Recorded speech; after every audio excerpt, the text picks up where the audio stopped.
Ano ang lihim na nakatago sa puso ng isang lalaking ang katapatan ay kasing matalim ng kanyang espada? Sa ilalim ng anino ng pinakamalaking hari ng Israel, isang mandirigmang ang dedikasyon ay hindi matitinag at ang galit ay kilala sa buong kaharian. Si Abisai, pamangkin ni David, ay ang pangunang mandirigma ng hari. Laging siya ang unang sumasalubong sa laban at ang huling umatras. Ang kanyang pangalan ay naging simbolo ng hindi matitinag na tapang. Isang lalaking hinarap mag-isa ang 300 kalaban at nakaligtas upang ikwento ang kanyang kwento, ang tagapagtanggol na nagligtas sa buhay ng kanyang hari laban sa patalim ng isang higante. Ngunit sa likod ng hindi matitinag na katapatan, isang apoy ng impulsibo ang sumik, isang puot na kadalasang hindi nakakakita ng pagkakaiba sa pagitan ng kaaway at balakid, sa pagitan ng katarungan at paghihiganti. Si Abisai ba ang pinakamagaling na mandirigma ni David? O siya ba ay isang madilim na refleksyon ng karahasan na tinangka ng hari na kontrolin? Ang kanyang kwento ay isang masalimuot na pag-ikot ng dugo at katapatan, isang paalala na minsan ang pinakamatinding tagapagtanggol ay maaari ring maging ang pinakadelikadong kalaban. Kung naniniwala ka na ang tunay na lakas ay nasusukat sa parehong pagpipigil at pag-atake, isulat sa mga komento, ibinibigay ng Diyos ang tagumpay. Manatili hanggang sa katapusan para sa kumpletong pagsisiwalat at kung pinahahalagahan mo ang masusing pagsusuri ng mga kasulatan, mag-subscribe upang hindi mawalan ng aming susunod na kwento. Ang anino ng isang ina at ang apoy ng dugo.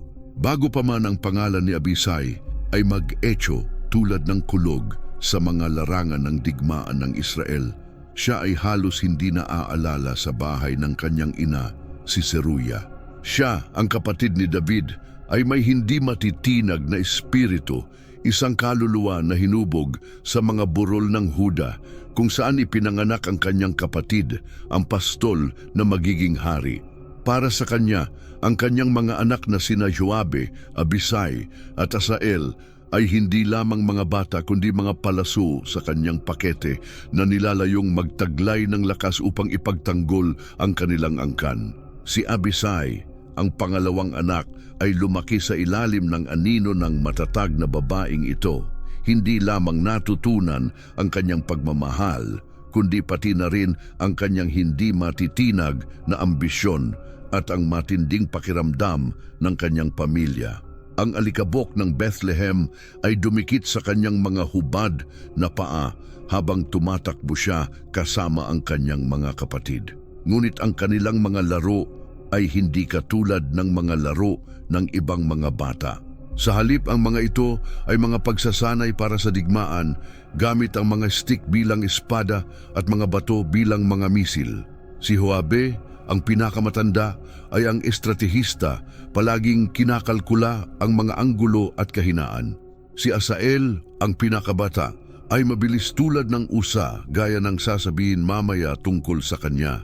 Ngunit si Abisai ay puro lakas, isang bagyong puno ng karahasan. Kapag ang galit ay sumik sa kanyang batang puso, kinakain nito ang lahat ng pag-iisip. Nakikinig siya sa mga kwento ng kanyang tiyuhing si David, ang batang tinalo ang higanteng si Goliath, hindi sa pamamagitan ng mga armor, kundi sa pamamagitan ng pananampalataya at isang bato. Ngunit para kay Abisai, ang aral ay hindi lamang tungkol sa pananampalataya, kundi tungkol sa lakas ng isang desisyong maaaring baguhin ang kapalaran. Tahimik niyang iniisip kung siya ay magiging ganitong klasing tao, isang tao na ang kamay ay magsasagawa ng kalooban ng Diyos o ng kanyang hari. Walang pag-aalinlangan, pinapalakas ni Zeruya ang apoy na ito. Nagsasalita siya tungkol sa hindi pagkakapantay-pantay ng Haring Saul. Tungkol sa mga pag-uusig na naranasan ni David, ipinapakita ang mundo gamit ang mga malinaw na kulay ng katapatan at pagtataksil. Para kay Abisai, ang hangganan sa pagitan ng dalawa ay naging isang hindi malalagpasang bangin. o ikaw ay nasa tabi ni David, o ikaw ay kanyang kaaway, walang gitnang daan. Ang pananaw na ito, na parehong simple at mapanganib, ay nakabaon ng malalim sa kaluluwa ni Abisai. Hindi niya nauunawaan ang mga komplikasyon ng politika na nagsimulang matutunan ng kanyang kapatid na si Joabe, o ang purong kasiyahan ng kilig na nagbibigay saya kay Asael. Ang naintindihan ni Abisai ay ang bigat ng isang sibat sa kanyang kamay, ang tensyon ng kalamnan na handa ng umatake, at higit sa lahat, ang isang matinding pagmamahal at pagiging taglay sa kanyang tiyuhing si David, ang hinirang ng Diyos, na kanyang tinitingnan hindi lamang bilang isang itinakwil na hari, kundi bilang sentro ng kanyang sariling universo. Ang pagmamahal na ito, na hinubog sa ilalim ng walang awa na pagbabantay ng isang ina, ay magiging kanyang pinakamalaking birtud at, sa parehong oras, ang pinakadelikadong kamalian. Ang panata sa yungib ng Adulam, ang disyertong Huda, ay isang lupain na walang awa. Ang araw ay matinding sumisikat sa araw, habang ang gabi ay nagdadala ng matinding lamig na dumidikit hanggang sa buto. Sa matinding kalupaan na ito, sa isang nag-iisang yungib, nakatagpo si David ng kanlungan mula sa galit ng hari na si Saul. Doon, sa matinding seguridad ng yungib ng Adulam, siya ay tinanggap ng kanyang pamilya. Si Abisai, na hindi na isang batang naglalaro ng digmaan, kundi isang binatang may matitibay na kalamnan at matalim na tingin, ay dumating sa tabi ng kanyang mga kapatid at nakita ang kanyang tiyuhin, ang kanyang bayani sa kabataan, na nabubuhay bilang isang tumakas, napapalibutan ng isang grupo ng mga kalalakihan na nawawala at desperado. Sa mukha ni David, hindi nakita ni Abisai ang isang takas, kundi isang hari na naghihintay ng kanyang trono. Ang hangin sa yungib ay makapal, amoy ng pawis, balat at usok ng apoy. 100 kalalakihan, bawat isa may kwento ng paghihirap at kawalan ng pag-asa, ay naglagay ng kanilang pag-asa kay David. Tinutok ni Abisai ang kanyang mata, tahimik na pinagmamasdan. Nakita niya kung paano gumalaw si David sa kanilang kalagitnaan, nagbibigay ng mga salita ng pagpapalakas sa ilan at malinaw na mga tagubilin sa iba. Si David ay may isang biyaya na higit pa sa kanyang miserable na kapaligiran. Siya ay isang natural na leader, at naramdaman ni Abisai ang isang alon ng pagmamataas at layunin. Isang gabi, habang ang karamihan ay natutulog, lumapit si Abisai kay David na pinapatalas ang kanyang espada sa ilalim ng naglalagablab na liwanag ng isang lampara. Walang mga formalidad o saksi, kundi ang mga pader ng batong yunggib. Isang matinding sandali, lumuhod si Abisai, isang natural na galaw ng kanyang misyon at debosyon. Ipinatong niya ang kanyang kamay sa pomelo ng kanyang sariling espada na wala pang mga marka ng laban, at tumingin sa mata ng kanyang tiyuhin. "Kung saan man ikaw magpunta, pupunta ako," bulong ni Abisai, ang kanyang boses na basag sa damdamin. "Ang iyong mga kalaban ay magiging mga kalaban ko. Ang iyong mga tao ay magiging mga tao ko. At ang iyong Diyos, magiging Diyos ko. Ang buhay ko ay para sa iyo. Sabihin mo kung anong gagawin ko at susundin ko." Tumingin si David sa mata ng kanyang pamangkin, nakita niya hindi lamang ang sigla ng kabataan, kundi pati na rin ang isang mapanganib na intensity, isang pangako ng lubos na katapatan, na sabay-sabay ay isang aliw at isang babala. Nakita ni David ang parehong apoy na umiiral sa kanyang kapatid na si Zeruiah. Alam niyang ang isang tao tulad ni Abisai ay maaaring maging isang makapangyarihang kagamitan, ngunit isang bagay din na kung hindi mahusay na pinamahalaan ay maaaring magputol ng kamay na humahawak dito. Ipinatong ang kanyang kamay sa balikat ni Abisai. Nagsalita si David ng kalmado ngunit matatag, "Tumayo ka, pamangkin. Sa landas na ito, kakailanganin ko ng mga lalaking hindi natatakot sa dilim, ngunit laging alalahanin na nagsisilbi tayo sa Diyos ng katarungan, hindi ng paghihiganti. Ang lakas ay dapat may kasamang karunungan, Tumayo si Abisai, ang puso ay mabilis na tumitibok sa dibdib. Narinig niya ang mga salita ni David, ngunit tanging isang bahagi lamang ng mga iyon ang tunay na pumasok sa kanyang kaluluwa. Nauunawaan niya ang tungkol sa lakas, sa paglilingkod, sa pagharap sa mga kalaban. Ngunit ang bahagi tungkol sa karunungan at katarungan, ito ay isang wika na ang kanyang maapoy na kaluluwa ay hindi pa handa matutunan. Mula sa araw na iyon, naging anino si Abisai ni David. Natututo siyang makipaglaban hindi sa mga bukas na labanan, kundi sa mga pananambang, ambush at taktikal na pagurong. Ang kanyang katawan ay tumigas at ang kanyang espiritu ay pinatalas. Nakatuon sa isang misyon, protektahan si David sa anumang halaga. Ang burol ng Akila ay tumataas ng madilim laban sa langit na punong-puno ng mga bituin na tila hindi nakikialam. Sa ibaba, sa lambak, ang kampo ni Saul ay parang dagat ng mga naglalagablab na apoy at natutulog na kalalakihan, isang buong hukbo na walang kalaban-laban.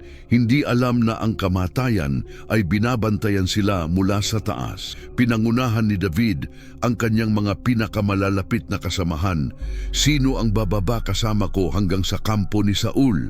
Tanong niya ng pabulong habang ang simoy ng hangin sa gabi ay nagpapagalaw sa kanyang mga salita. Ang karamihan ay nanahimik, iniisip ang mga panganib, ngunit si Abisai ay hindi nagatubili. Tumibok ang kanyang puso ng mabilis, isang halo ng takot at euphoria. Ito ang pagsubok na hinihintay niya. Baba ako kasama mo, agad niyang sinabi, ang kanyang tinig matatag, walang alinlangan. Isang pahayag, hindi isang alok. Magkasama silang dumaan sa dalisdis, gumagalaw bilang mga multo sa pagitan ng mga bato. Ang katahimikan ay sobrang lalim na naririnig ni Abisai ang pintig ng kanyang sariling dugo sa kanyang mga tainga. Bawat anino ay parang isang gwardiya. Bawat pagkaluskos ng sanga ay isang alarma. Ngunit ang kampo ni Saul ay malalim ang tulog, isang pagod na ipinadala ng Diyos. Tulad ng nasusulat sa unang libro ni Samuel, Kabanata 20. Sa gitna ng kampo, napapalibutan ng kanyang mga tao, natutulog si Saul, ang kanyang sibat, simbolo ng kanyang kapangyarihan, at ang marahas na pag-uusig kay David, nakatusok sa lupa sa tabi ng kanyang ulo. Sa tabi niya si Abner, ang general ni Saul, ay natutulog ng mahimbing, nabigo sa kanyang tungkuling protektahan ng hari. Nakita ni Abisai ang lalaking nagpatiwakal sa kanyang tiyuhin bilang isang takas at siya'y tinangay ng malamig na galit. Ang hinirang ng Diyos, si Saul ay walang kalaban-laban, perpekto ang pagkakataon, isang biyaya mula sa langit. Yumuko siya kay David, ang kanyang hininga ay mainit sa malamig na hangin. Ibinigay sa aking mga kamay ang iyong kalaban ngayon, bulong niya. Hawak na ang hawakan ng espada. Ngayon, hayaan mong itusok ko siya gamit ang sibat at itusok siya sa lupa sa isang sulyap. Hindi ko nabibigyan ng pangalawang pagkakataon. Sa kanyang isipan, ang aksyon ay malinaw, walang alinlangan. Sa isang galaw, maaari niyang tapusin ang digmaang sibil, ang pagtakas at ang pagdurusa, isang paghihiganti para sa katarungan, para sa kanyang hari, para sa Diyos. Ngunit si David na nakatingin sa natutulog na mukha ng kanyang mga tagapagsunod ay nakita ang higit pa. Nakita niyang isang hari, isang taong pinapaligaya, isang trahedya na unti-unting bumangon. Ipinatong ni David ang kanyang kamay sa braso ni Abisai. Tinigil ang kanyang naglalagablab na pagkilos. Huwag mo siyang patayin, pabulong na sinabi ni David, ang boses na puno ng autoridad na hindi naglakas loob na hamunin ni Abisai. Sino ang maghihiganti sa harap ng hinirang ng Diyos at magiging walang kasalanan? Patuloy na ipinaliwanag ni David na huhusgahan ni Diyos si Saul sa tamang panahon. Ang paghihiganti ay hindi sa kanila. Para kay Abisai, ang mga salitang iyon ay parang kabaliwan. Ang pag-iingat ay tila takot. Ang awa ay isang kahinaan na hindi nila kayang ipaalam. Ang kanyang isip ay sumisigaw, ang katawan ay naghahangad na kumilos, ngunit ang mga mata ni David ay nagpigil sa kanya. Iyon ang unang pagkakataon na ang kanyang walang kapantay na katapatan ay nagkasalungat sa kanyang pinakapundamental na intuition. Ang puso niya ay kumakalabog sa dibdib. Siya ay tumitig habang si David ay yumuko at tahimik na kinuha ang sibat ni Saul at ang sisidlan ng tubig sa tabi ng kanyang kama.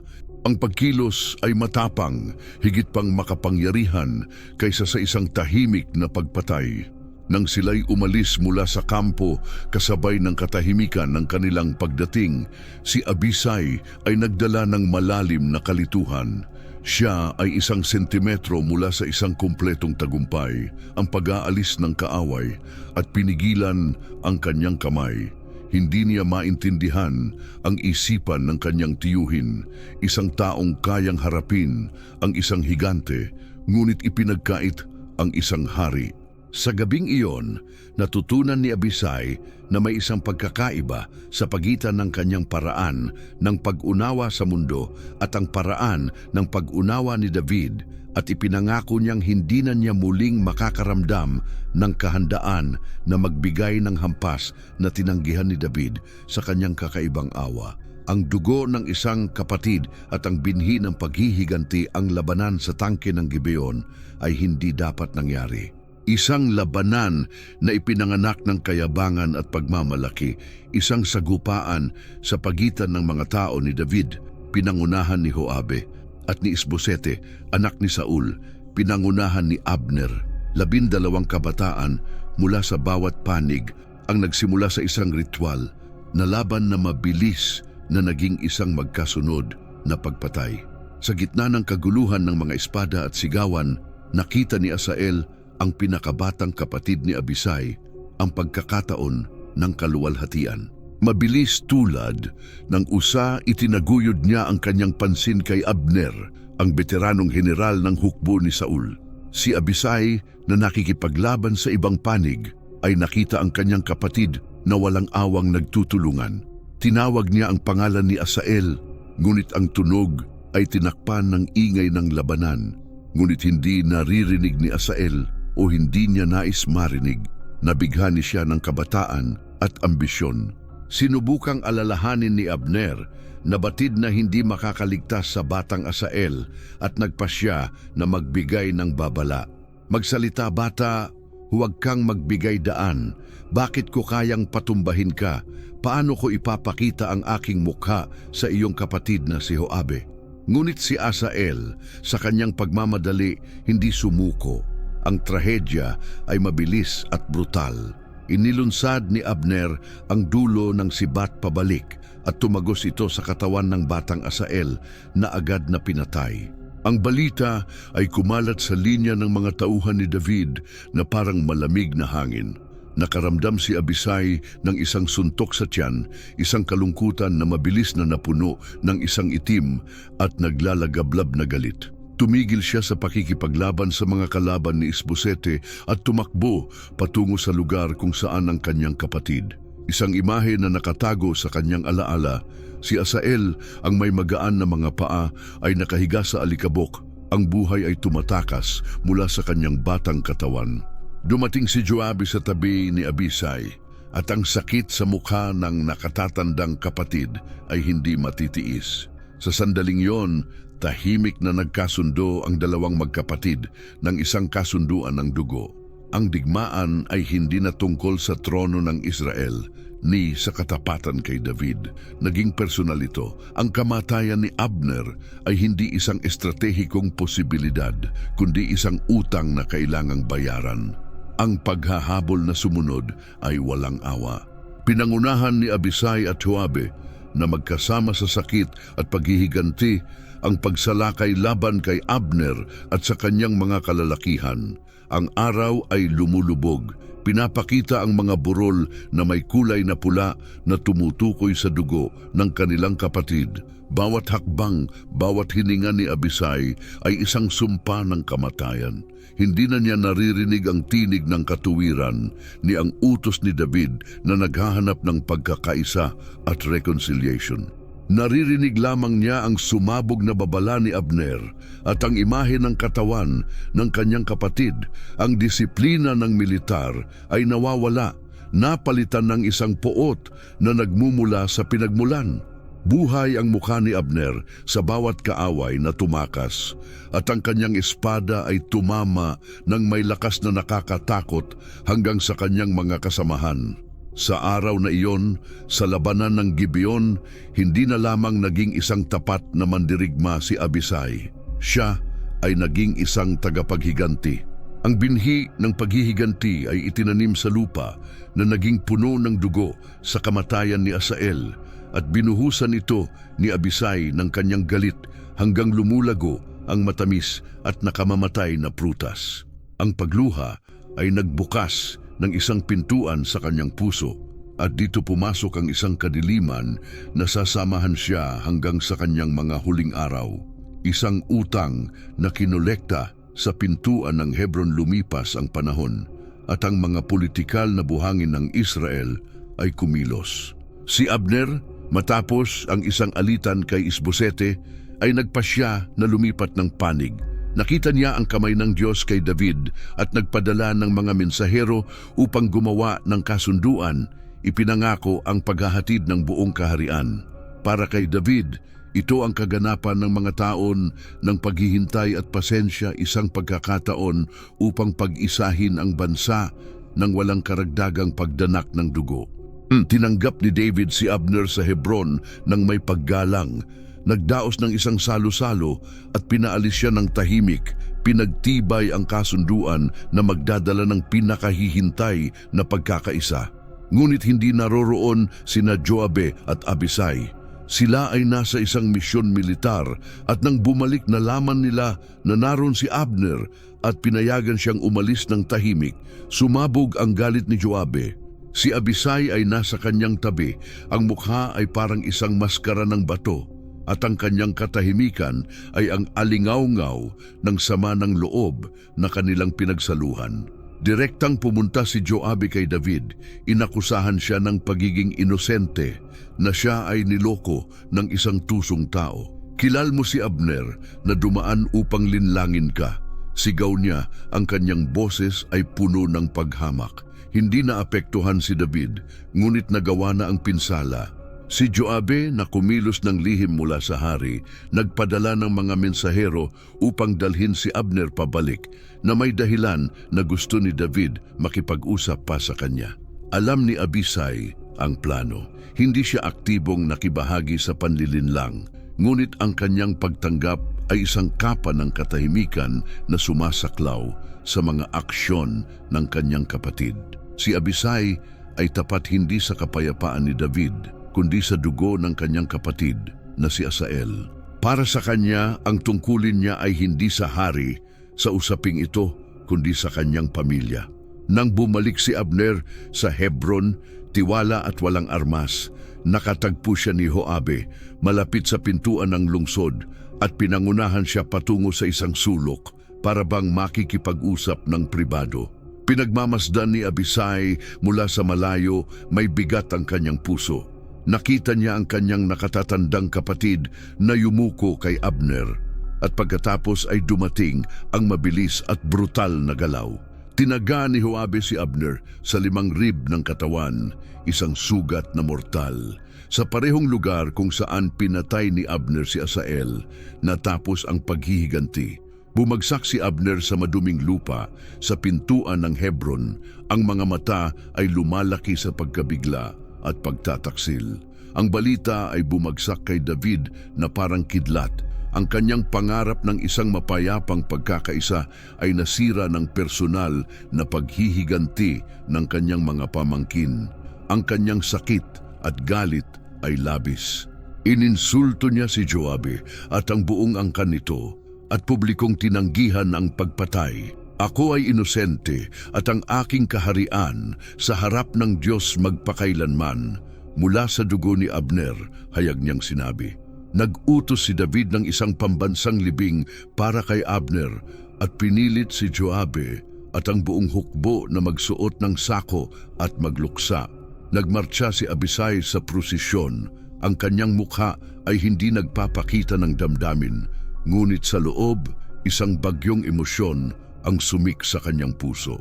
Nakaramdam siya ng isang madilim na kasiyahan sa nakamit na paghihiganti, ngunit kasabay nito, isang kirot ng pagkabahala. Ang sumpa ni David, ang kanyang hari, ay mabigat sa kanya. Pinili niyang tapat sa kanyang pamilya kaysa sa tapat sa hari. Pinayagan niyang ang isang utang ng dugo ay mansahan ng hangganan ng bagong kaharian. Sa pintuan ng Hebron, natutunan ni Abisai ang isang mapait na aral na ang isang aksyon ng paghihiganti, gaano man ito katwiran, ay maaaring sirain ang trabaho ng isang hari at ilagay ang kinabukasan ng buong bansa sa panganib. At ang dugo ni Abner, tulad ng dugo ni Asael, ay naging isa pang mantsa sa kanyang kaluluwa. Ang kulog ng laban sa mga Amonita ay sa wakas ay nagtangkilik kay David bilang hari sa buong Israel. Ang bansa ay pumasok sa isang panahon ng pagpapalawak at konsolidasyon, ngunit ang kapayapaan ay isang luho na bihirang magtagal. Nang ang hari ng mga Amonita ay pinahiya ang mga embahador ni David, naging hindi maiiwasan ang digmaan. Ngayon si David, bilang isang monarko at hindi na isang leader ng mga tulisan, ay pinagkatiwala ang pamumuno ng kanyang hukbo sa mga pinakakaranasan at matitinding mandirigma na mayroon siya, ang mga anak ni Zeruya. Si Joabe ay itinalaga bilang pinuno ng hukbo, at si Abisai, ang kanyang kapatid, ay naging pangalawang pinuno, isang leader ng dibisyon na walang pag-aalinlangan na pinagkakatiwalaan ni Joabe, hindi lamang dahil sa kanyang kakayahan, kundi pati na rin sa kanilang ugnayang pamilya. Nagmartsa ang hukbo ng Israel patungo sa kabisera ng mga Amonita, Raba. Nang makarating sila, nakatagpo sila ng isang taktikal na panganib. Ang mga Amonita ay kumuha ng isang malawak na hukbo ng mga mercenary ng mga Siryo na nagposisyon sa kanilang likuran. Ang hukbo ni David ay nahuli, may kalaban sa harapan at likuran. Maaaring kumalat ang takot sa mga tropa, ngunit ang mga tulad ni na Joabe at Abisai na pinanday ng mga taon ng mga desperadong laban at matinding panganib ay pinatalas lang ang kanilang pandama. Si Joabe, ang estratehista, ay gumawa ng isang matapang na plano. Kukuha siya ng mga piling sundalo at haharapin ng mga Siryo, ang pinakamalaking banta. Si Abisai, sa kanyang bahagi, ay mangunguna sa natitirang hukbo at pipigilan ang mga Amonita. Kung ang mga Siryo ay mas malakas kaysa sa akin, tutulungan mo ako, sabi ni Joabe sa kanyang kapatid. Ang kanilang mga mata ay nagtagpo habang naririnig nila ang ingay ng mga paghahanda para sa labanan. At kung ang mga Amonita ay mas malakas kaysa sa iyo, tutulungan kita. Magpakatatag ka at magsama tayo upang ipaglaban ang ating bayan at ang mga lungsod ng ating Diyos. Naway gawin ng Diyos ang kanyang kaluguran. Sa sandaling iyon, nawala ang lahat ng alitan at tensyon sa pagitan ng magkapatid. Sila ay nagkaisa, may isang layunin. Nararamdaman ni Abisai ang isang alon ng pagmamataas. Ipinagkatiwala ng kanyang kapatid ang kalahati ng hukbo at ang kapalaran ng labanan sa kanya. O tumango siya, ang kanyang kamay ay hinawakan ng hawakan ng kanyang sibat. Hindi na kailangan ng higit pang salita. Nagsimula ang labanan at si Abisai ay nagbago. Sa larangan ng digmaan, ang kanyang impulsibidad ay hindi isang kahinaan, kundi isang sandata. Walang oras para sa pagdududa o awa. Siya ay naging isang bagyong ng kontroladong karahasan. Ang kanyang tinig, isang ugong na tumataas sa ibabaw ng tunog ng bakal at sigaw ng mga tao, ay nagpapalakas sa kanyang mga sundalo upang magsulong. Nakipaglaban siya sa harapan. Ang kanyang sibat at espada ay nagbukas ng madugong daan sa mga hanay ng mga Amonita. Hindi siya isang general na kumukontrol mula sa likuran. Siya ang dulo ng sibat. Ang kanyang mga tao na inspired ng kanyang matinding tapang ay nakipaglaban ng may muling sigla. Pinanatili ni Abisai ang kanyang posisyon, pinipigilan ang atake ng mga Amonita. Alam niyang ang bawat sandali ng pagtutol ay nagbibigay kay Joabe ng pagkakataon na sirain ang linya ng mga Siryo. At nagtagumpay si Joabe. Ang mga mercenary ng mga Siryo, nakikita ang walang pag-awang atake ng elite ng Israel, ay nag-atubili at tumakas. Nang makita ng mga Amonita na nakikipaglaban kay Abisai na tumakas ang kanilang mga kaalyado, ang kanilang moralidad ay bumagsak. Hinati nila ang kanilang mga hanay at umatras pabalik sa kaligtasan ng kanilang lungsod. Ang tagumpay ay kumpleto, isang obra maestra ng estratehiya at tapang. Sa araw na iyon, hindi lamang pinatunayan ni Abisai na siya ay isang formidable na mandirigma, kundi isang komandante na kayang panatilihin ang disiplina at moralidad sa ilalim ng matinding presyon. Gayunpaman, ang tagumpay ay nagpatibay ng kanyang paniniwala na ang lakas at nakakabaliw na galit ay solusyon sa lahat ng problema. Ang kahusayan sa diplomasya, ang pasensya sa politika ay para sa iba. Para sa kanya, ang pinakapayak na katotohanan ay nasa init ng labanan, kung saan ang kalooban ng isang tao ay nasusubok laban sa kalooban ng isa, at tanging ang pinakamalakas ang nakakaligtas. Ang pag-uga ng kanyang reputasyon ay umabot sa buong silangan. Isang mandirigmang nakakatakot, ang kanyang katapatan sa kanyang hari ay kasing taas ng kanyang brutal na kahusayan sa digmaan, isang lason ng isang sumpa at pinigilang galit. Ang pag-aalsa ni Absalom ay ang pinakamalalim na sugat sa puso ni David, pinilit na tumakas mula sa Jerusalem.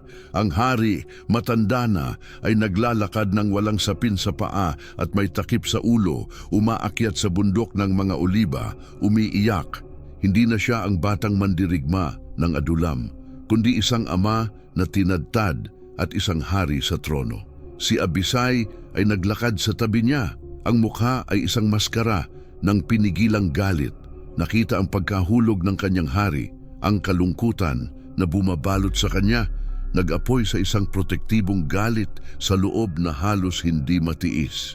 Habang ang malungkot na prosesyon ay nagpatuloy, isang lalaki mula sa bahay ni Saul na nagngangalang Simei ay lumabas mula sa bayan ng Baurin, puno ng isang matandang at mapait na sama ng loob. Sinundan niya ang grupo, nagtapo ng mga bato sa hari at sa kanyang mga lingkod, nagbato ng alikabok sa hangin at pagkatapos ay pinakawalan ang lason mula sa kanyang bibig. Lumayas, lumayas, ikaw na lalaking mamamatay tao at masama. Sigaw ni Simei, ang boses ay matinis, puno ng galit. Binayaran ka ng Diyos para sa lahat ng dugo ng bahay ni Saul na iyong ipinagpalit ang lugar, at ibinigay ng Diyos ang kaharian sa kamay ng iyong anak na si Absalom. At narito siya sa iyong kasamaan sapagkat ikaw ay isang mamamatay tao. Ang bawat salita ay isang punyal sa puso ni David, ngunit para kay Abisai, ito ay isang hindi matatanggap na kalapastanganan. Ang dugo ay kumukulo sa kanyang mga ugat. Ang kapalaluan ng tao ay hindi maisip. Lumiko siya kay David, ang kamay ay nakahawak na sa hawakan ng kanyang espada. Ang mga mata ay kumikislap ng isang nakamamatay na liwanag. Bakit ganito ang aso na ito? Pinatay mo ba ang aking Panginoon, ang hari? Tanong ni Abisai. Ang boses niya ay isang mababang at mapanganib na nangitngit. Pwede bang ipasa mo ako at putulin ko ang kanyang ulo? Para kay Abisai, ang solusyon ay gaya ng lagi, simple, diretso at tiyak. Si Simei ay isang problema at ang paraan upang lutasin ito ay alisin siya ng permanenteng sa isang mabilis na galaw ng kamay. Ang espada at ang katahimikan ay babalik. Ito ay isang gawa ng katarungan, isang pagtatanggol sa karangalan ng kanyang hari. Ngunit si David sa kanyang malalim na sakit ay may ibang pananaw. Nakita niya ang kamay ng Diyos kahit sa ganitong pagkahulog. Lumiko siya kay Abisai. Ang mukha ay pagod, ngunit ang tinig ay matatag, puno ng autoridad na nagpapaalala sa kabila ng kanyang galit, hindi siya maaaring magpabaya. Ano ang kinalaman ko sa inyo, mga anak ni Sarvia? Tanong ni David, pinipigilan sina Abisai at Joabe. Pagpalain siya sapagkat sinabi ito ng Diyos sa kanya. Sino ang magsasabi sa kanya, bakit mo ginagawa ito? Patuloy na sinabi ni David, ang iyong lohika ay nagmula sa sakit ng isang ama. Kung ang iyong sariling anak na lumabas mula sa iyong sinapupunan ay naghahanap upang kunin ang iyong buhay, gaano pa kaya ang Benjamita na ito na pagpalain siya sapagkat inutos ito ng Diyos? Baka tingnan ng Diyos ang aking paghihirap at bigyan ako ng kabutihan para sa mga sumpa niya ngayon. Inilagay ni Abisai ang kanyang espada, ngunit ang mga daliri ay nanatiling mahigpit sa hawakan. Ang kanyang kamay ay nanginginig sa pinigilang galit. Sinunod niya ang utos, ngunit hindi niya ito naintindihan. Naglakad siya ng tahimik, naririnig ang patuloy na mga sumpa ni Simei, nararamdaman ang mga bato na tumama sa paligid niya. Bawat insulto ay parang isang latigo sa kanyang sariling balat. Hindi niya maintindihan ang passivity ni David, ang kanyang kakaibang pagpapasakop sa kung ano ang nakikita niyang kalooban ng Diyos. Para kay Abisai, ang Diyos ay Diyos ng mga hukbo. Diyos na winasak ang mga kaaway ng kanyang hinirang. Ang Diyos na matiyaga at misteryoso na ipinagpapakumbaba ni David ay estranghero para sa kanya. Ang galit ay hindi nawala kundi lumalim. Sa ilalim ng lahat, naging isang malamig at matigas na sama ng loob.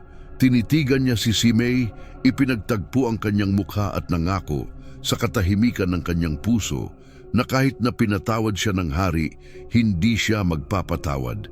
Darating ang araw na hindi na andyan ang pasensya ni David upang protektahan ang lalaking isinumpa ang hari. At sa araw na yon, ang ulo ni Simei ay sa wakas ay mahuhulog. Ang labanan sa kagubatan ng Efraim, ang digmaang sibil sa pagitan ni David at ng mga puwersa ng kanyang anak na si Absalom ay umabot sa rurok nito sa makapal at mapanganib na kagubatan ng Efraim. Hindi ito isang bukas na larangan ng digmaan kung saan ang estratehiya at pormasyon ay magpapasya ng araw, kundi isang labirinto ng mga puno, mga bangin at mga halaman, isang lugar kung saan ang pinakamalaking hukbo ay madaling malulunod at maguguluhan. Si David, sa kahilingan ng kanyang mga tauhan, ay nanatili sa lungsod ng Mahanaim. Alam niyang ang kanyang buhay ang tunay na target ng rebelyon.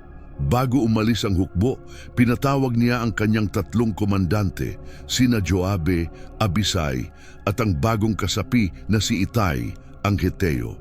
Habang may luha sa mga mata, binigyan niya sila ng utos na tumutol sa lahat ng mga instincts ng digmaan. Ipinagdasal ninyo bilang isang pabor sa akin ang kabataang si Absalom. Nang marinig ang utos, naramdaman ni Abisai ang isang pakiramdam ng pagkabigo. Ang hari ay patuloy na naging ama kahit na ang kanyang anak ay isang traidor na naglalayong patayin siya. Si Abisai, bagamat isang sundalo, ay nakakaalam na matatapos ang rebelyon sa kamatayan ng pinuno nito.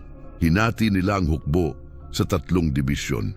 Si Joabe bilang pinuno ay kumuha sa gitna. Si Abisai bilang inaasahan ay nakatanggap ng command sa isang flanko, isang posisyon ng karangalan at panganib. Nagsimula ang laban hindi bilang isang organisadong salpukan, kundi bilang libu-libong magkakahiwalay na labanan sa buong kagubatan. Ang teritoryo mismo ay naging isang sandata. Ang kagubatan, ayon sa mga kasulatan sa 2 libro ng Samuel, Kabanata 13, ay kumain ng mas maraming tao kaysa sa espada. Ang mga tao ay nahulog sa mga butas, natagpuan ng sarili sa makapal na halaman at nahulog sa mga imbuskada ng mga kaaway na tumatalon mula sa wala. Sa gitna ng kaguluhan, ang puot ni Abisai ay isang ilaw para sa kanyang mga tauhan. Hindi siya nagtatangkang magpatupad ng isang komplikadong kaayusan, kundi namuno siya sa pamamagitan ng halimbawa. Ang kanyang dibisyon ay kumilos na parang isang mapaminsalang alon sa kagubatan, Nakipaglaban si Abisai ng walang humpay na lakas. Ang kanyang isipan ay nakatuon sa isang layunin, basagin ang moral ng kalaban, durugin ang anumang pagtutol, hanapin at tanggalin ang mga lider ng rebelyon. Hindi siya nag-iisip tungkol sa utos ni David tungkol kay Absalom. Sa kanyang isipan, ang pinakamagandang paraan upang protektahan ang hari at tratuhin ang kanyang kaharian ng maayos ay tapusin ang digmaan ng mabilis at tiyak. Bawat kalaban na kanyang pinabagsak ay isang hakbang na mas malapit sa muling pag-akyat ni David sa kanyang trono. Ang laban ay brutal at personal. Walang distansya, tanging ang init ng hininga ng kalaban, ang amoy ng dugo at ang tunog ng bakal sa buto. Nakita ni Abisai ang kanyang sariling mga tauhan na bumagsak, ngunit ang sakit ay nagpatibay lamang ng kanyang galit. Siya ang responsable para sa kanila at ang tanging paraan upang igalang ang mga nahulog ay tiyakin ang tagumpay. Ang kinalabasan ng laban ay pabor sa mga puwersa ni David. Ang karanasan at disiplina ng kanyang mga veterano ay nanaig sa bilang at sigasig ng mga tagasunod ni Absalom. Ang balita tungkol sa kapalaran ni Absalom na nahuli ng kanyang mahabang buhok sa mga sanga ng isang puno ng oak at pinatay ni Joabe bilang pagtanggi sa utos ng hari ay dumating kay Abisai kalaunan, hindi nagdudulot ng kasiyahan kundi isang madilim na kaluwagan. Natapos na ang digmaan at ang banta ay na-neutralize. Bagamat hindi siya ang kamay na nagbigay ng huling suntok, alam ni Abisai sa kanyang puso na hindi siya magdadalawang isip na gawin ito kung magbibigay ng pagkakataon. Para sa kanya ang utos ni David ay isang panawagan mula sa ama. Ngunit ang pagpatay kay Absalom ay isang pangangailangan para sa kaharian. Habang pinagsasama ni Abisai ang kanyang mga duguang at pagod na tauhan, naghahanda siya para sa pagbabalik. Alam niyang ang militar na tagumpay ay kalahating bahagi ng labanan. Ngayon, kailangan nilang harapin ang sakit ng hari, isang sakit na hindi nila ganap na nauunawaan ni Joabe, mga anak ni Zeruiah, ang katahimikan ng isang mandirigma sa harap ng sigaw ng isang hari. Ang tagumpay sa kagubatan ng Ephraim ay tila walang laman. Ang mga sundalo ni David sa halip na magbalik sa Mahanaim, tagumpay mula sa isang nagwaging hukbo, ay umatras papunta sa lungsod ng tahimik, tulad ng mga lalaking nahihiya, tulad ng isang hukbong tinalo. Ang dahilan ng kakaibang katahimikan ay nasa silid sa itaas ng pintuan ng lungsod, kung saan nag-urong si Haring David. Ang balita ng pagkamatay ng kanyang anak na si Absalom ay labis siyang nagpahina. Aking anak na si Absalom, aking anak na si Absalom, sino ang magpapahintulot sa aking mamatay sa iyong lugar? Ang wika ng hari, ang kanyang sigaw ay umabot sa buong lungsod. Pinanood ni Abisai ang tagpo ng may halo ng awa at malalim na pagkayamot. Nakita niya ang sakit ng kanyang tiyuhin, ang tunay na pagdurusa ng isang ama na nawalan ng anak kahit na ito'y isang rebelde, isang bahagi sa kanya ang nakaramdam ng awa, ngunit ang karamihan, ang pagiging mandirigma, ang pagiging pragmatiko ay nakakita ng isang estratehikong pagkatalo. Ibinuwis ng hukbo ang buhay nila, dumugo at namatay upang ibalik ang kaharian kay David. At ngayon, umiiyak ang hari para sa traidor na ang kamatayan ay nagbigay sa kanila ng tagumpay. Ang moral ng mga tao ay nawawasak, nararamdaman nilang hindi pinahahalagahan. Ang kanilang sakripisyo ay ipinagwalang bahala. Ang kagalakan ng tagumpay ay naging abo sa kanilang mga bibig. Si Joabe, tulad ng lagi, ang naglakas loob na harapin ang hari. Sumama si Abisai, ang kanyang presensya ay tahimik, isang suporta sa matitigas na salita ng kanyang kapatid.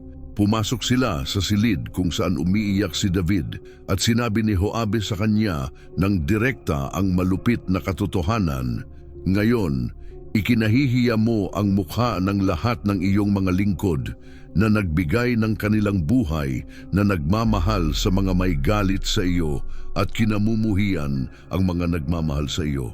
Sapagkat ngayong araw, napagtanto ko na kung si Absalom ay buhay pa, kahit na tayong lahat ay patay na, magiging masaya ka.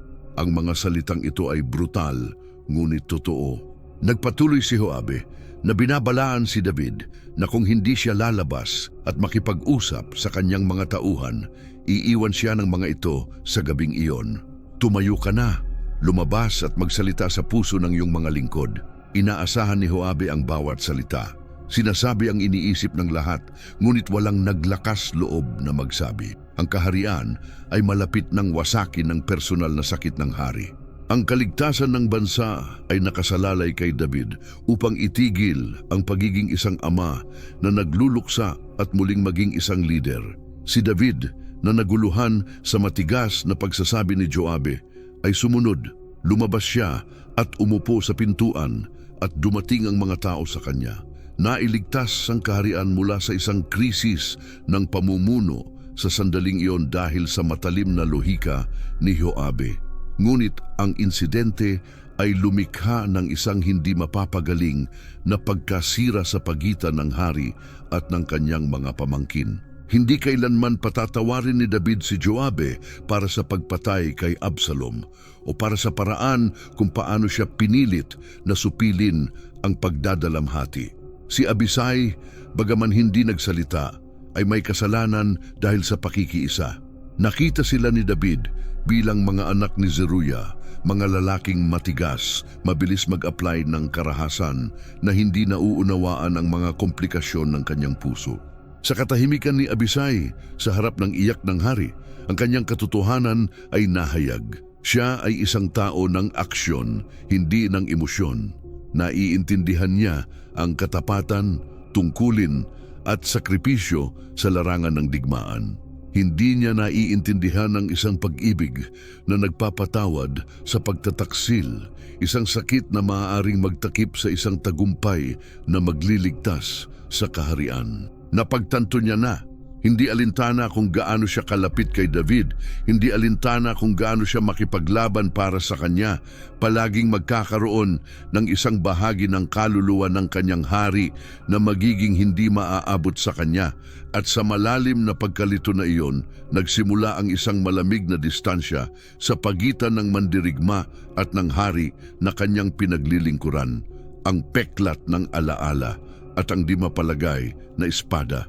Ang pagbabalik ni David sa Jerusalem ay isang komplikadong usapin, puno ng mga negosasyong politikal at tensyon ng mga tribo. Nang tawirin nila ang ilog Jordan, isang pamilyar na tao ang yumuko sa kanya. Ang mukha ay sa alikabok. Si Simei, ang lalaking nagmura at nagbato sa kanya sa kanyang pinakamababang punto, kasama ang 1,000 tao mula sa Benjamin, ay nagmakaawa. Patawarin mo ako, aking Panginoon, at huwag mo akong isumpa, ni huwag mong alalahanin ang mga kasamaan na ginawa ng iyong lingkod ng labis na kasalanan nang umalis ang aking Panginoon, ang hari, mula sa Jerusalem, sapagkat ako, ang iyong lingkod, ay kinikilala ko na ako ay nagkasala. Ito ay isang pagpapakita ng kanyang misyon politikal, isang desperadong pagtatangka upang iligtas ang kanyang buhay. Ngayon na muling nakuha ni David ang kapangyarihan, sa sandaling nakita ni Abisai si Simei, muling bumangon ang malamig na galit na kanyang inilimbag ng mga buwan. Ang alaala ng kahihiyan sa kanyang hari, ang mga pagmumura, mga bato, ang alikabok, lahat ay bumalik na parang alon ng poot. Para sa kanya, ang pagsisisi ni Simei ay walang iba kundi ang takot ng isang taksil. Hindi pa naisagawa ang katarungan, humarap siya. Ang kanyang tinig, matalim na parang talim ng pang-ahit, ay pumagitna sa panawagan. Hindi ba't si Simei ay dapat mamatay dahil sa ito, sapagkat isinumpa niya ang pinahiran ng Diyos? Ang kanyang kamay para sa pangalawang pagkakataon ay kusang lumapit sa espada. Handa na siyang magpatupad ng hatol na naniniwala siyang nararapat na ipatupad sa unang pagkakataon. Ang krimen ay hindi mapapatawad at ang pagkakataon upang parusahan ito ay nasa kanyang mga paa.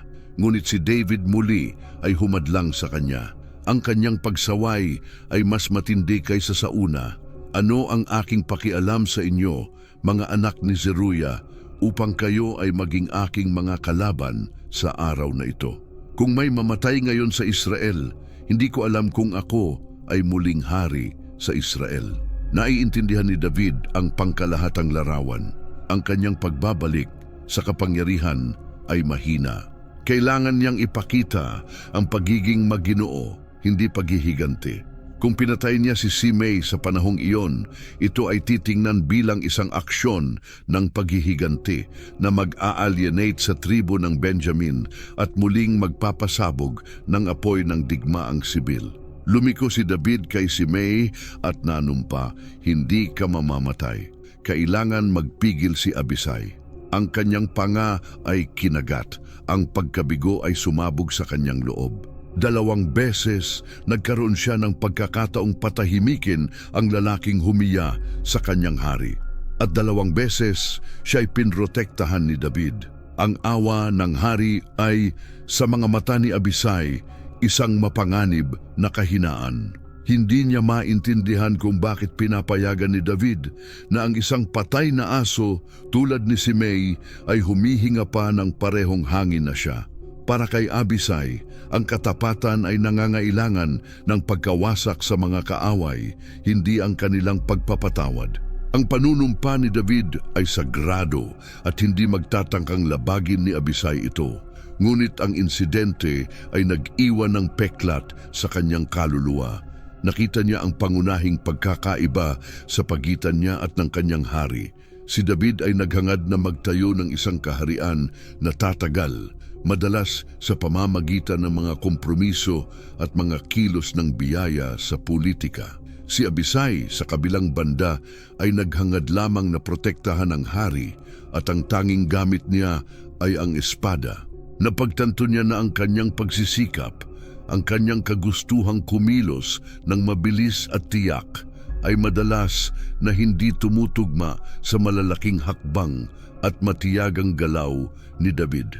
Ang kanyang espada ay nanatiling hindi mapakali sa kanyang pambalot, isang simbolo ng kanyang likas na katangian, palaging handa para sa aksyon, palaging nabibigo sa pagpapamoderate. At bagamat nakaligtas si Simei sa araw na iyon, hindi kailanman nakalimutan ni Abisai ang kanyang mukha ni ang kanyang kasalanan.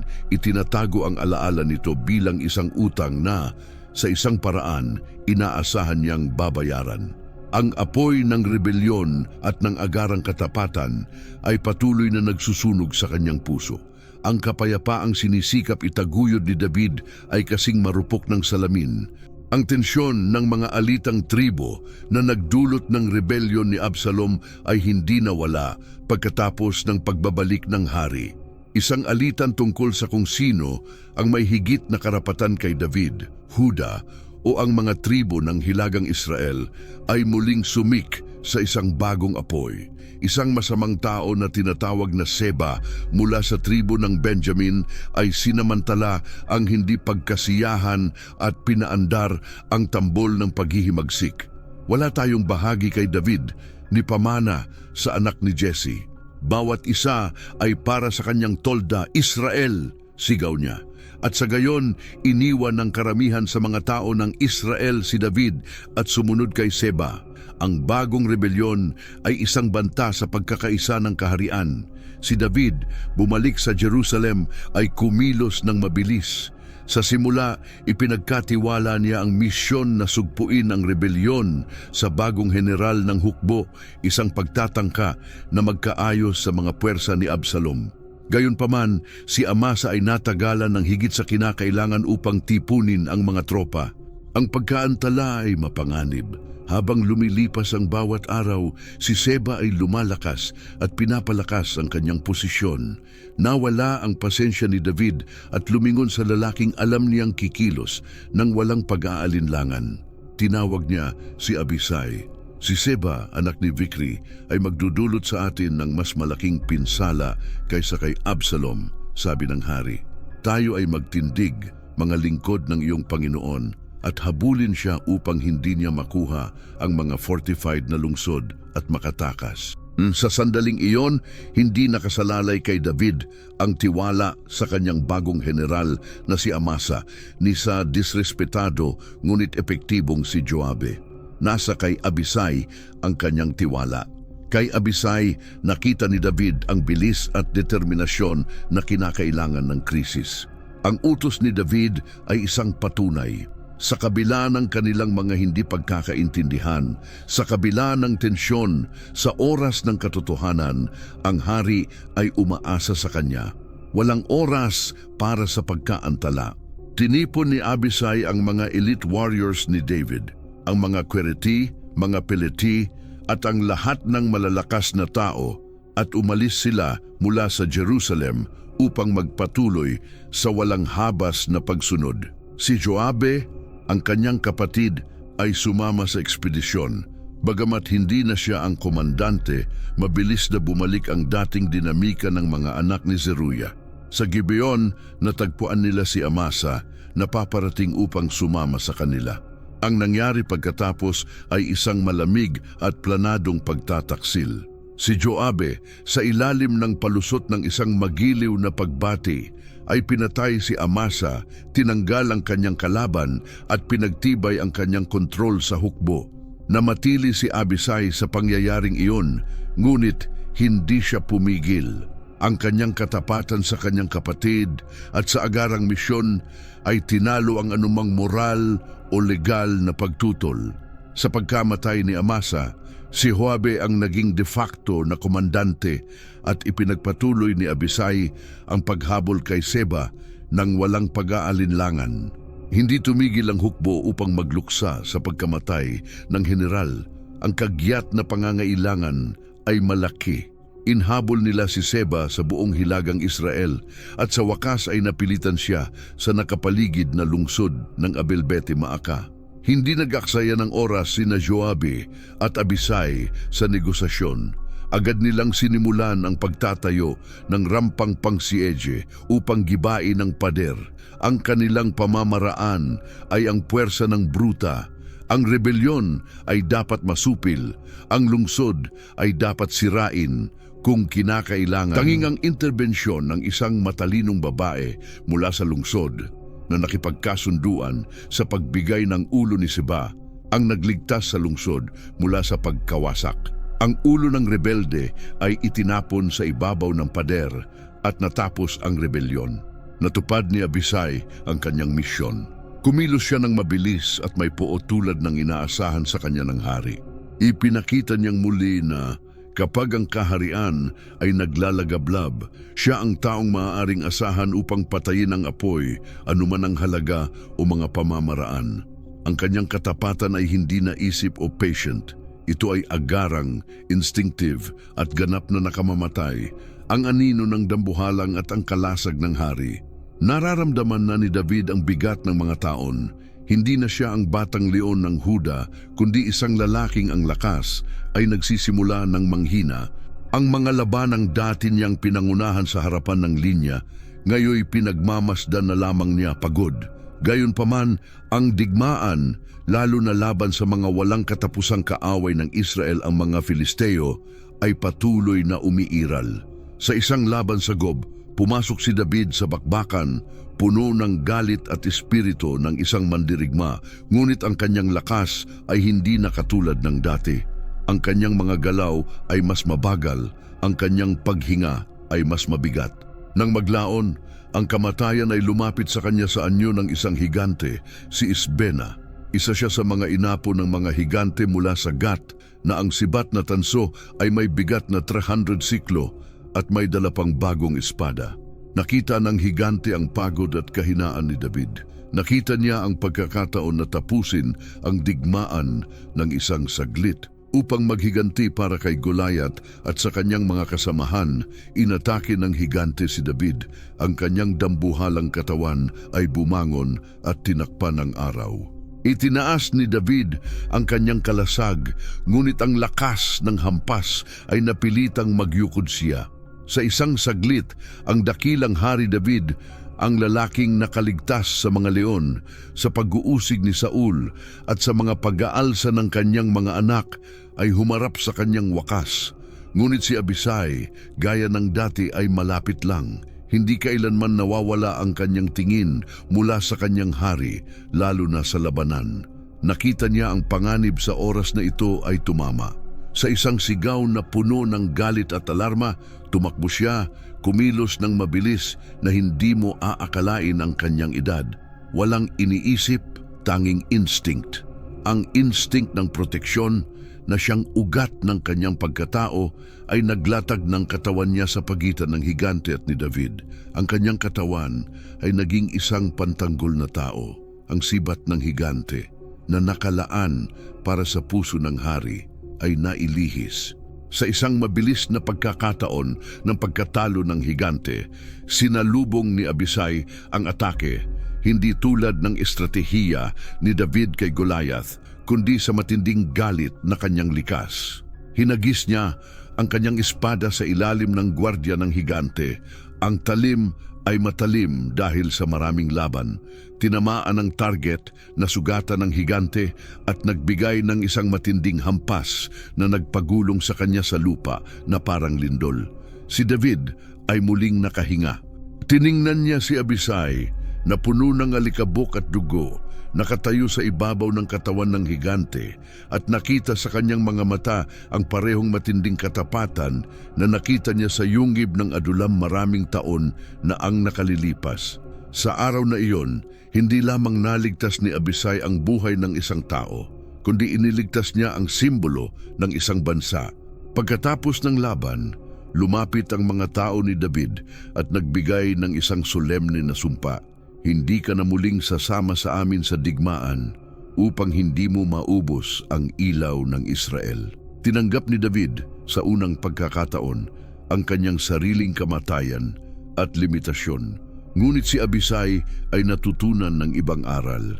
Ang lahat ng kanyang mga galit na impulsibong gawain, ang mga pagkakataon na pinagsabihan siya ni David, ay nawala sa kalinawan ng sandaling ito.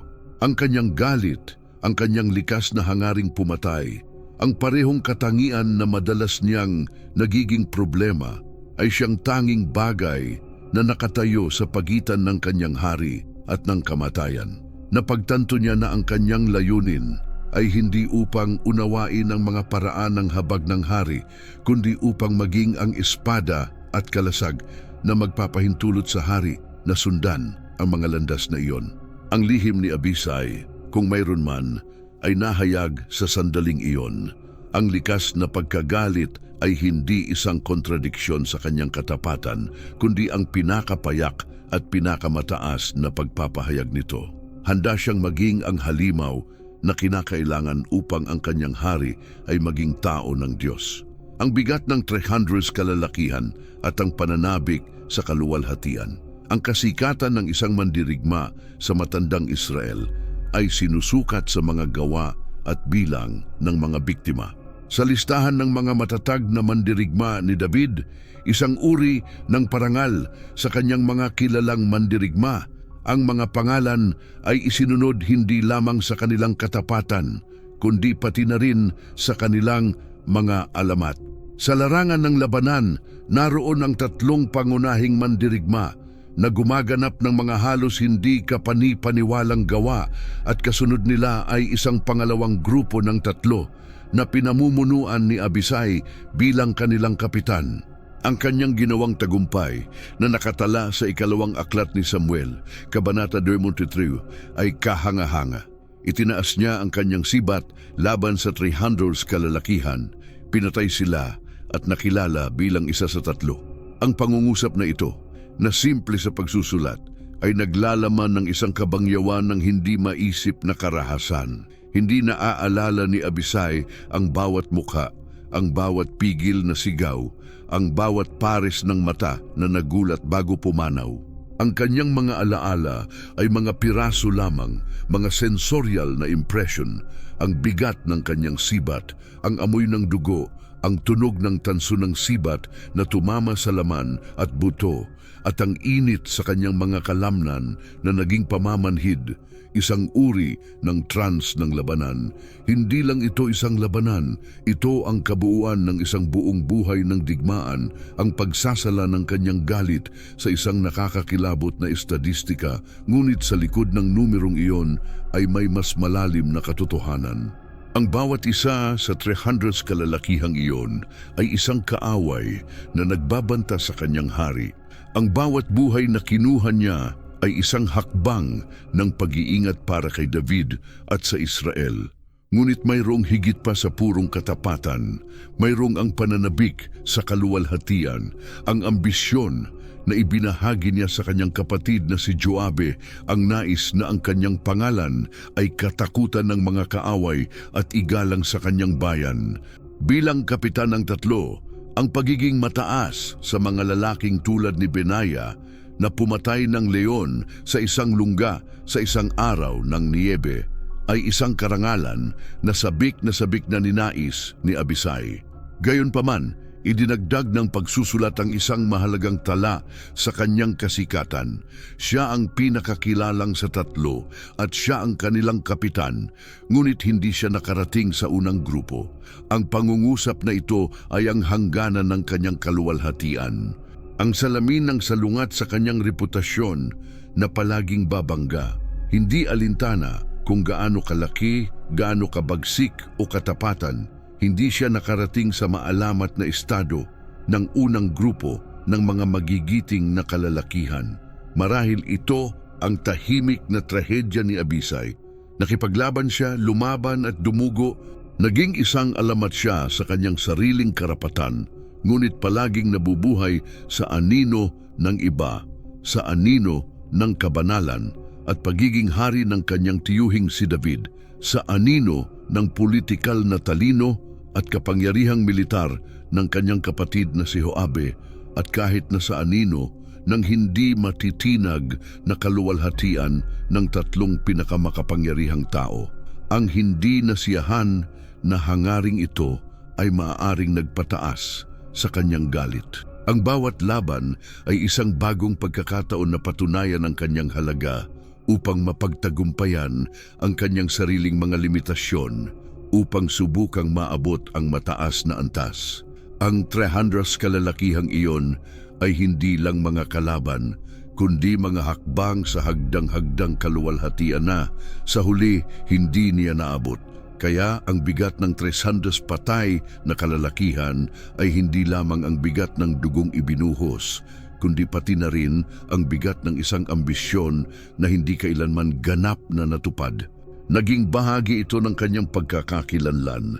Si Abisai, ang pamangkin ng hari, ang tagapagligtas ng hari, ang kapitan ng tatlo, ang pumatay ng 300. Isang lalaking tinukoy ng kanyang karahasan, pinarangalan ng ito, ngunit sa parehong oras ay nilimitahan nito ang ligasiya ng isang sibat at ang katahimikan ng isang puso. Sa dapit hapon ng kanyang mga taon, si Abisai ay madalas na nanatili sa katahimikan, tinitingnan ng lungsod ng Jerusalem na kanyang tinulungan protektahan.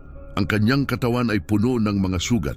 Bawat isa sa mga ito ay isang mapa ng kanyang buhay, isang alaala ng isang laban, isang tunggalian, isang sandali kung saan siya'y tinamaan ng kamatayan. Ang kanyang sibat, ang parehong sibat na kanyang ginamit upang hamunin ang 300 kalalakihan, ay nakahimlay sa kanyang tabi. Ang kanyang kahoy, pinong-pinapino ng mga dekadang paggamit, ang kanyang dulo ng tanso ay nanatiling matalim, laging handa. Hinangaan niya ang kanyang tiyuhin, ang Hari David. Ngayon, isang matandang lalaki naghahanda na ipasa ang kaharian sa kanyang anak na si Solomon. Narinig ang mga huling salita ni David na hindi tumatalakay sa digmaan o pananakop, kundi sa katarungan, sa pamamahala sa takot sa Diyos. At sa mga salitang iyon, hindi nakalimutan ni David ang mga utang ng dugo. Ipinagkatiwala niya kay Solomon ang responsibilidad na harapin si Joabe para sa mga pagpatay ni Abner at Amasa, at hindi niya hahayaang ang puti ng buhok ni Shimei ay pumayapa sa libingan. Narinig ito ni Abisai at isang bahagi ng kanya ay nakaramdam ng madilim na katuwiran. Hindi nalimutan ng kamatayan ni David. Ang katarungan, bagaman huli, ay darating, ngunit wala itong kaligayahan. Ito'y simpleng pagtatapos ng isang siklo ng karahasan na siya mismo ang tumulong na likhain. Inisip niya ang kanyang sariling buhay, isang buhay na ipinanganak sa gilid ng espada. Ano ang kanyang pamana? Isang pamana ng hindi matitinag na katapatan, walang paraan upang takasan iyon. Walang makakapagsabi na si Abisai ay nag-alinlangan sa kanyang debosyon kay David, ngunit ito rin ay isang pamana na isinulat sa dugo, ang dugo ng mga kaaway ng Israel. Oo, ngunit pati na rin ang dugo ng mga Israelita, umaapaw sa paghihiganti at mga laban para sa kapangyarihan.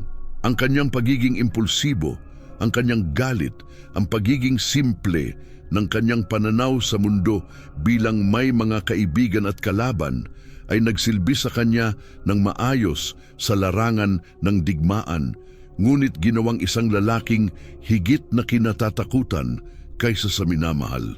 Hindi tulad ni David, walang mga awit tungkol sa awa ni Abisai. Hindi tulad ni Solomon, walang mga kwento tungkol sa kanyang karunungan. Ang kanyang kwento ay kwento ng sibat.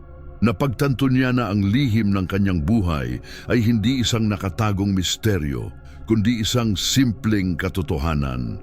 Siya ay isang lalaking nilikha para sa digmaan sa isang kaharian na nagnanais ng kapayapaan. Siya ang perpektong kasangkapan para sa isang panahon ng paglipat, bakal na kinakailangan upang magpatibay ng isang bansa. Ngunit sa kaharian ng kapayapaan na pinangarap ni David at itatayo ni Solomon, isang lalaki tulad niya, anak ni Sarvia, ay isang relikya ng isang mas magaspang na panahon. Walang pagsisisi sa kanyang puso, hindi tulad ng iba na mga tao ang makakaunawa. Ang bawat kilos ng karahasan na kanyang ginawa ay sa ngalan ng kanyang hari. Ngunit mayroong isang uri ng kalungkutan, isang tahimik na pag-unawa na ang kanyang sariling kalikasan ay pumigil sa kanya na ganap na maunawaan ang tao na kanyang inialay ang kanyang buhay upang protektahan. Nanatili siyang tapat hanggang sa wakas, isang haligi ng kaharian hanggang sa huling hininga. Ngunit ang kanyang puso, ang lugar kung saan ang kanyang matinding katapatan at hindi matitinag na galit ay nagmula, ay nanatiling tahimik, hindi mauunawaan ng iba at marahil maging sa kanyang sarili. Ang kanyang sibat sa dulo ay mas malakas kaysa sa anumang salitang maaaring sabihin niya. Ang sibat ni Abisai ay sa wakas ay nagpahinga, ngunit ang alingawngaw ng kanyang impact ay nananatili. Isang paalala na ang katapatan na walang karunungan ay maaaring kasing delikado ng pagtataksil.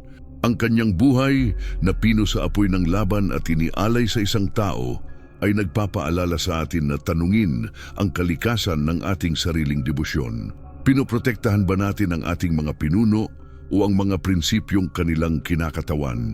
Ang kwento ni Abisai, ang matinding mandirigma, ay kwento ng isang puwersa ng kalikasan na nauugnay sa isang layunin, isang puwersa na nagligtas ng isang kaharian at sabay na isinabuhay ang karahasan na nais ng kaharian na pagtagumpayan. Isang tanong na umaabot sa mga siglo, isang tawag upang suriin ang mga hangganan ng ating sariling katapatan.